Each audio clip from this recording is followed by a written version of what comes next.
Marami ang nag-react at nagbigay ng samut-saring reaksyon matapos ibahagi ng dating teen star at singer na si Lindsay Custodio ang mga pangyayari sa pagpapakasal nito sa kanyang second husband na si Frederick Calle. Ang buong detalye alamin dito.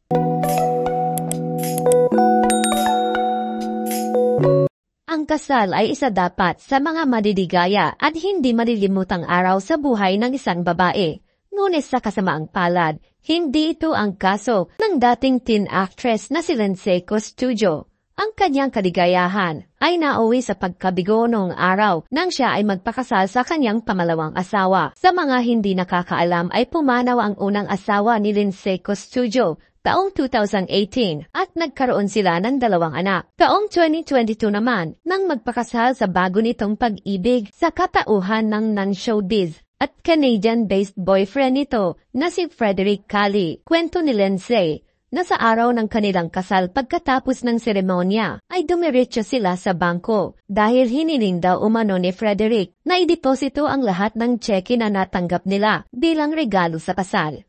Kailangan daw ng kanyang bagong asawa ng pera para mabayaran ang utang sa credit card nito. Ayon sa kanya na ang credit card ng kanyang bagong asawa ang ginamit sa mga nagastos nila sa pagpapakasal. Ngunit ang hindi matanggap ng dating actress na pati ang mga personal nitong utang sa credit card ay kasama sa binayaran sa natanggap nilang pera bilang regalo sa kasal.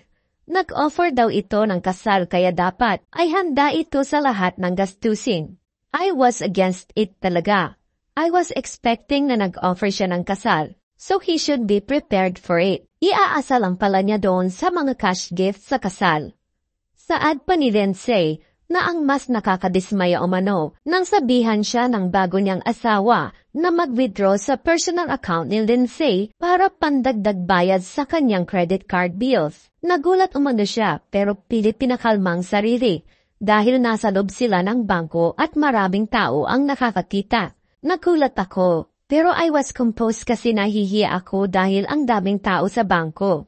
Baka makunan pa kami ng video dahil nakasuot pa nga ako ng wedding gown kaya hindi ko siya kinwestiyon. Pagkatapos sa bangko ay dumiretso sila sa reception kung saan kinuha ulit ng kanyang bagong asawa ang mga iba pang cash gifts para ipambayad sa additional expenses nila. Halos malusaw daw ito sa kahihiyan dahil kitang-kita ang ginawa ng kanyang asawa ng kanilang mga bisita at mga sponsors. Saad nito, nagsisisi na ako noon. Bakit ganito yung napangasawa ko? Pinutol na ni Lindsay ang komunikasyon nito sa kanyang asawa noong nakaraang taon at naghain ito ng demanda laban sa kanyang asawa. Ngunit pinili na lamang nitong huwag magsalita alang-alang sa kanyang ina at mga anak. Ano ang masasabi niyo sa usaping ito? Magkomento lang sa ibaba.